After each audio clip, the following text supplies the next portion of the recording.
Live from our 7 Tasmania studios, your nightly news with Kim Miller begins now. Good evening, everyone. Public sector union membership has spiked over fears of a hiring freeze for government workers and a state-owned business fire sale. Privatisation once again dominating Parliament as the major parties clash on whether the move would help the budget. It's been a week since the Premier's bold call to review selling government businesses, and a growing number of public sector workers are fearing their jobs could be on the line. We've seen about a 350% increase, so really significant. The community and public sector unions' membership boom also coming off the back of the public service hiring freeze. That really speaks to the deep anger and frustration from public sector workers with this government. In Parliament, the potential sale of state-owned businesses bar Hydro still the centre of debate. Over the last 10 years, our government businesses have returned more than $4 billion in dividends. How will you fund our schools, hospitals and emergency services if you sell the businesses that help to fund them? It would be largely Hydro contained in those figures. Is that right? It's a mixture of all of your GBEs. Well, largely Hydro. A point disputed by Labor, citing budget figures showing the Motor Accident Insurance Board raked in nearly $1 billion in dividends over the past 10 years, while TasNetworks made around $500 million. The Liberals are desperate here. They say that they build up all of this debt and the only way to pay it back is to sell our assets. The Liberals maintain the GBEs only account for a small sum of the state budget. Those for the review say it's about more than just the money. Should it be the case, we will then look at whether somebody else could deliver these services better than government. Looking at, say, for example, Launceston and Hobart airports have run much better as private entities. A timeline on the privatisation review is expected to be revealed later this week. Anthony Dodd, 7 Tasmania News.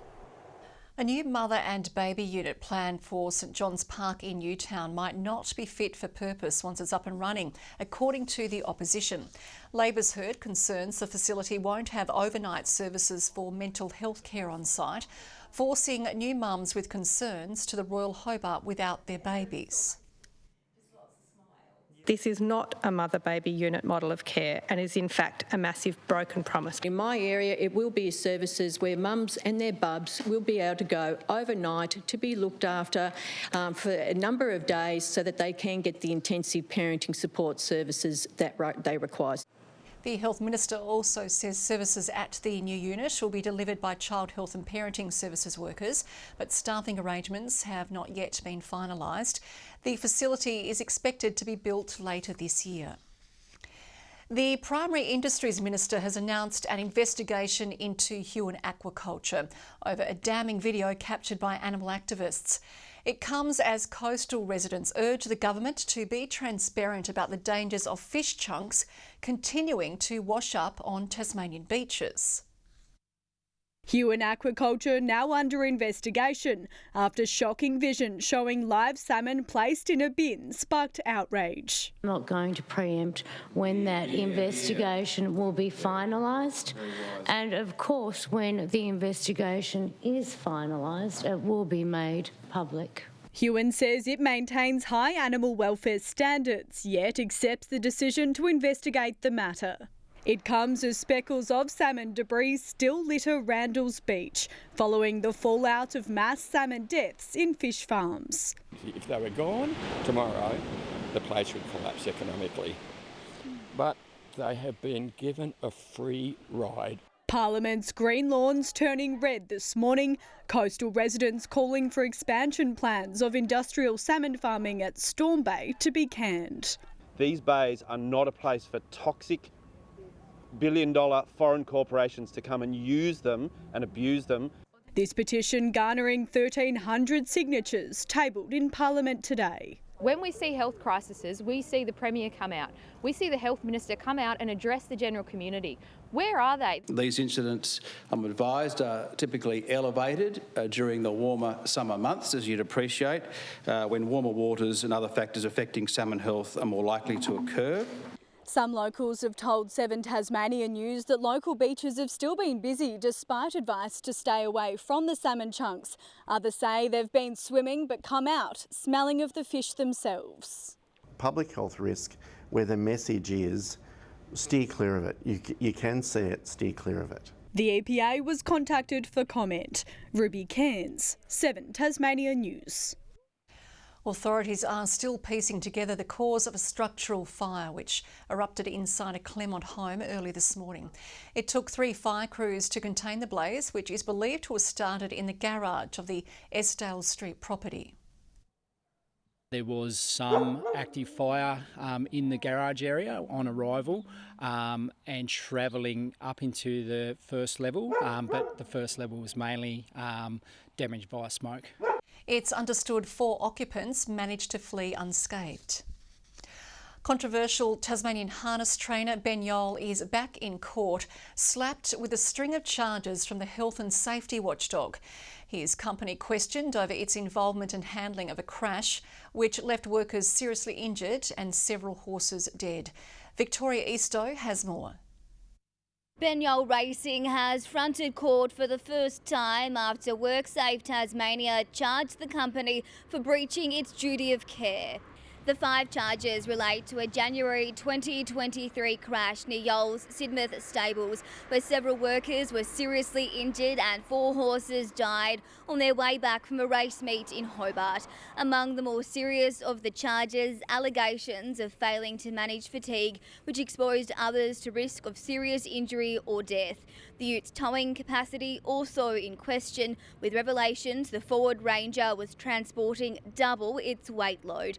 The stables have also been charged for failing to notify the regulator and for not holding workers' compensation insurance.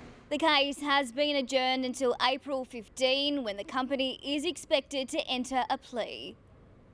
Residents are being urged to stay informed following a bushfire in the Wattle Hill area near Sorell. Firefighters are battling the blaze around Delmore Road, with conditions expected to change. There is no immediate threat to people or property. New Devils boss Brendan Gale's recruitment drive is underway as the fledgling club begins building its football department from the ground up. Applications are now open for a general manager of football operations and a player acquisition manager. Job ads posted to Seek today describe the positions as rare opportunities to shape history and create a football legacy.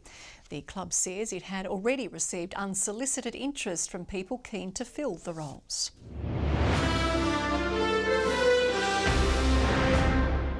A biosecurity operation to control feral rabbits is showing promising early results. It's just one measure being taken to tackle a population explosion of the pest. Farmland ravaged by rabbits. They're reaching plague proportions now. Eating crops. They're reaching a point where they're doing, instead of a couple of $1,000s damage here and there, they're doing hundreds of thousands of dollars worth now. Depleting food sources for native animals and livestock.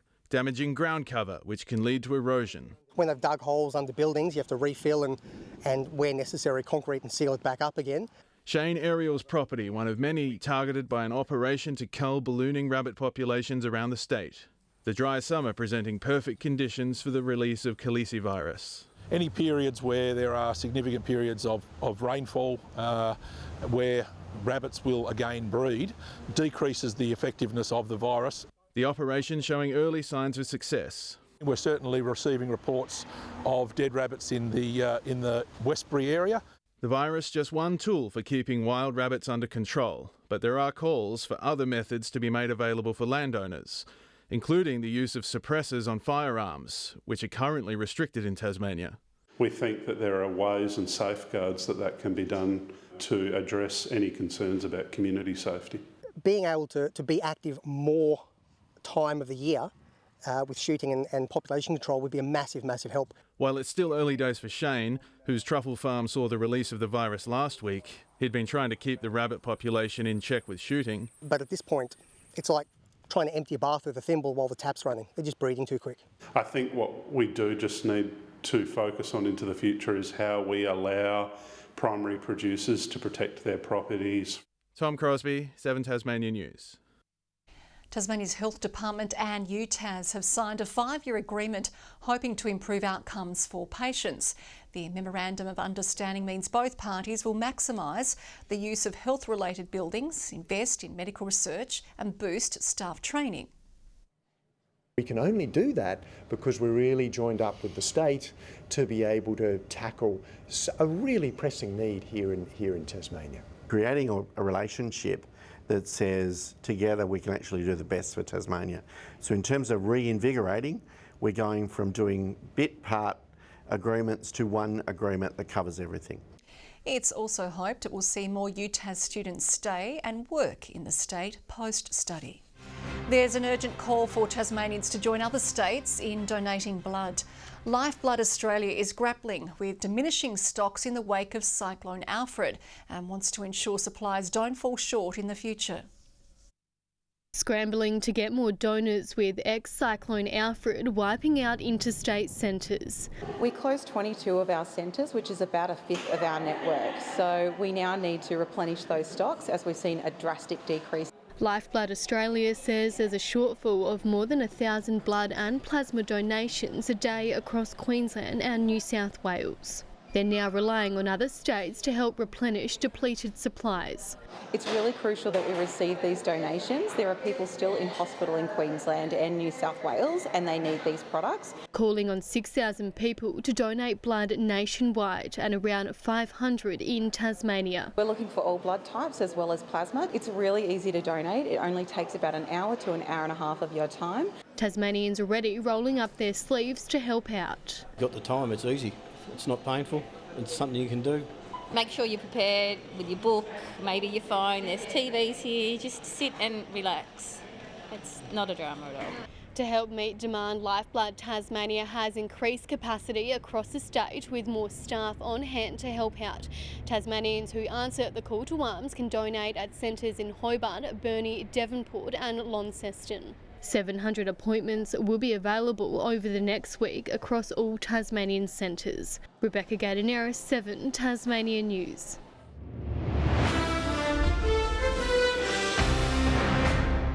Recent strong performances of the Hockey Pro League have helped lift Hobart's Jack Welsh into the Kookaburra's 2025 squad as new coach Mark Hager locks in the last 7 spots. After being pitted against the rest of the large extended squad, Welsh will tour Europe in June as the Kookaburras continue their Pro League title defence. He joins fellow Tasmanians Josh and Hayden Belts. After biding his time in the wings at GWS, Launceston product James Leake has a positive spin on the persistent quad injury that made him the last from Tassie's bumper 2023 draft haul to debut. I feel like I learnt so much from it in terms of recovery and what it is to be a professional athlete, and then I think it's really held me in good stead going this year. It was certainly worth the wait though, still riding high after booting a goal in the opening round debut, with a huge group of friends and family watching from the stands.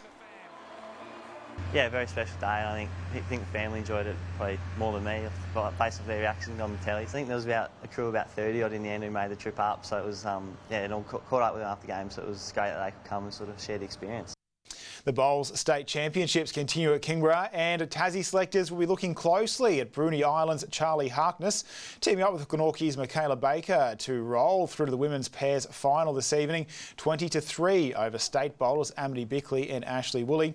The other women's game and both men's semis are still in progress to decide the makeup of Friday's pairs deciders, and those games are all neck and neck. Good evening. Hobart 19 today, Launceston and Devonport 22 and Burnie a top of 20. Bit of a slide in temperatures, but Strawn still made it to 24 to top the list. King Island 23 today, Flinders 22, Grove and Ouse 21, Lowhead 20 and St Helens a top of 19. Some low cloud over the east and northeast of the state with more ahead of a front to the northwest and southwest of the state. The low to our west has cloud over the Bight and over central Australia. Remnants of the cyclone cloud is there over New South Wales and Queensland. Tomorrow the low and associated front move close to our shores as the high tracks to the east. North to northeast winds at 20 to 30 knots around the coastline, but lighter over the inland lakes. Gale warning tomorrow for waters between Sandy Cape and Stanley. A strong wind warning from Stanley to Flinders Island and from Wineglass Bay to Sandy Cape. 24 for Hobart, a shower or two tomorrow, 60% chance, 23 the high for Geefston, Bothwell showers and 24 degrees. Launceston a high of 23 with a few showers, Devonport 21, showers increasing over Cressy, 22 the maximum. Burnie a high of 21 with showers. Showery for Strawn, 24 the top, and 24 also for Curry on King Island. 22 for St Helens, showers on the way. Swansea 25, 23 for Orford, all with a little bit of wet weather. On Thursday, fine apart from showers over the west, easing to the southwest later. Showers over the west and south on Friday, otherwise fine. And on Saturday, showers over the west and south with mostly fine cloudy weather elsewhere. Possible shower in Perth tomorrow, 31 in Adelaide, a shower and 33 degrees in Melbourne, a shower clearing from Sydney but continuing over Brisbane. Currently 17 in Hobart and clear. Bit of cloud over Launceston, 20 at the moment, at Devonport partly cloudy and 19. Now, Kim, it has come to my attention that over the last 5 days, while I had been away, we've had St Helens recording 18 degrees every day. Now, we've had emails, telegrams, phone calls. It has been actually much warmer. This has distressed the residents, and it's extremely serious because they could have been all out for a swim, but instead they were reaching for jumpers and puffer jackets. I'm shocked, chagrined, mortified and stupefied, and I will get to the bottom of it. That's my promise, Kim. Okay, another promise you may not be able to keep, Murph, and that is all your news for now. I'll be back later with updates. Thanks for joining us. Good night.